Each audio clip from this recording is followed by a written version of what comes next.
Sir, ನಿನ್ನೆ ನಾವೊಂದು important ಸುದ್ದಿನ ಬಿಟ್ಬಿಟ್ಟು ಮುಖ್ಯಮಂತ್ರಿಗಳು ನಿನ್ನೆ ಲಾಸ್ಟ್ ವೀಕು ರಜಾದಿಂದಲ್ಲಿ ಕೆಲಸ ಮಾಡಿದ್ರು.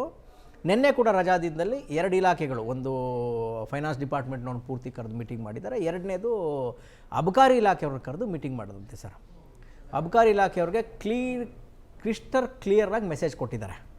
ನೀವೇನೇನು ಅಧ್ವಾನಗಳು ಮಾಡ್ತಾಯಿದ್ರಿ ಎಲ್ಲ ರಿಪೋರ್ಟ್ ಇದೆ, ಇನ್ನೂ ಸರಿ ಮಾಡ್ಕೋಬೇಕು ನೀವು ಅಂತ.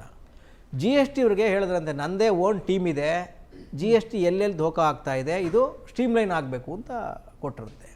ಇದ್ರ ಹಿಂದೆ ಸರ್ ಈ ಅಬಕಾರಿ ಇಲಾಖೆಯ ಒಬ್ಬ ಅಧಿಕಾರಿನ ಕರೆದು ಕೂರಿಸ್ಕೊಂಡ್ರಂತೆ, ಬಾಪ ನೀನು ಬಾ ಇಲ್ಲಿ ಮುಂದೆ ಕೂತ್ಕೋ ಇಲ್ಲಿ ಅಂತ. ಆ ಆಫೀಸರು ಹಿಂದೆ ಇವರು DCM ಆಗಿದ್ದಾಗ ಯಾವುದೋ ಒಂದು ಕೆಲಸ ಹೇಳಿದ್ರೆ ಇವ್ರು ಹೇಳಿ ಕಳ್ಸಿದ ಮೇಲೂ ಯಾರೋ ಕ್ಯಾಂಡಿಡೇಟ್ ಹತ್ರ ಇಲ್ಲ 25 ಕಳಿಸು ಆಮೇಲೆ ಮಾಡ್ತೀನಿ, ಆಯಿತು CM ಸಾಹೇಬ್ ಹೇಳಿದ್ರು, DCM ಸಾಹೇಬ್ ಹೇಳಿದ್ರು ಪರವಾಗಿಲ್ಲ, 25 ನಮ್ಮದೇನಿದೆ ಫೀಸ್ ಕೊಡಬೇಕು ಅಂತ ಹೇಳಿದ್ದಂತೆ, ಹಿಂದೆ ಲಂಚ ಕೇಳಿದ್ದಂತೆ. ಇವ್ರು ಹೇಳಿದ ನಂತರನೂ ಅವನನ್ನು ಕರೆದು ಕೂರಿಸ್ಕೊಂಡ್ರಂತೆ. ಕೂರಿಸ್ಕೊಂಡು ಹೇಳಪ್ಪ ಅದೇನೋ ಕೇಳ್ತಾ ಇದ್ದಲ್ಲ ಏನು ಅಂತೆ, ಏನೋ ಬಾಯ್ ಬಿಟ್ನಂತೆ. ಇಲ್ಲಿಂದ ಒದ್ರೆ ಎಲ್ಲೋಗಿ ಬೀಳ್ತೀಯ ಅಂತ ನಿನಗೆ ಗೊತ್ತಿಲ್ಲ, ಇನ್ನೊಂದು ಸತಿ ಈ ಥರ ಚೇಷ್ಟೆಗಳೆಲ್ಲ ಬಿಟ್ಬಿಡಬೇಕು ಅಂತ ಲಿಟ್ರಲಿ ವಾರ್ನ್ ಮಾಡಿದ್ರಂತೆ. ಅವನು ಗಡ ನಡುಗಿ ಹಿಂದಕ್ಕೆ ಹೋಗಿ ಕೂತ್ನಂತೆ.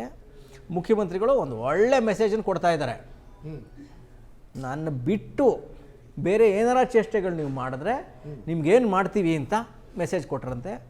ಇದು ಇವತ್ತಿನ ಗೌರ್ಮೆಂಟ್ ಗಾಸಿಪು ಸರ್. ಇಡೀ ವಿಕಾಸಸೌಧ ಇದನ್ನು ಮಾತಾಡ್ತಾ ಇದ್ದೇವೆ. ಈಚೆ ಲೀಕ್ ಆಗಿಬಿಟ್ಟಿದೆ, ಅನಿಸ್ಬೋದು ಏನೋ CM ಆಫೀಸ್ಗೆ ಇದೇನು ಹೆಂಗೆ ಲೀಕ್ ಆಗ್ತಾ ಇದೆ ಬಂದ್ಬಿಡ್ತದೆ ಸರ್. ಇರೋ ಅಷ್ಟು ಚೇಂಜ್ ಮಾಡಿ ಆದರೂ ಸಹಿತ ನಿಮ್ಮನ್ನು ಏನಪ್ಪ ಅಂದರೆ ಬೇರೆ ಕಡೆಗೆ ಕಳಿಸ್ತೀವಿ ಅಂತಲೂ ಹೇಳಿದ್ದಾರೆ. ಕರೆಕ್ಟ್. ಓಕೆ.